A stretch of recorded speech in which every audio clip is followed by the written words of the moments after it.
નમસ્કાર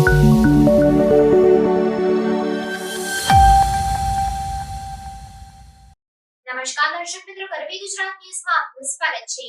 વડોદરા શહેર નજીક આવેલા રાયપુરા ગામના તળાવના કિનારે મોડી સાંજે ધસી આવેલા 6 ફૂટ લાંબા મગરને ફોરેસ્ટ વિભાગની ટીમે રેસ્ક્યુ કરી પાંજરે પૂર્યો। ઉલ્લેખનીય છે કે વડોદરા શહેરમાંથી પસાર થતી વિશ્વામિત્રી નદીમાં મોટી સંખ્યામાં મગરો વસવાટ કરે છે।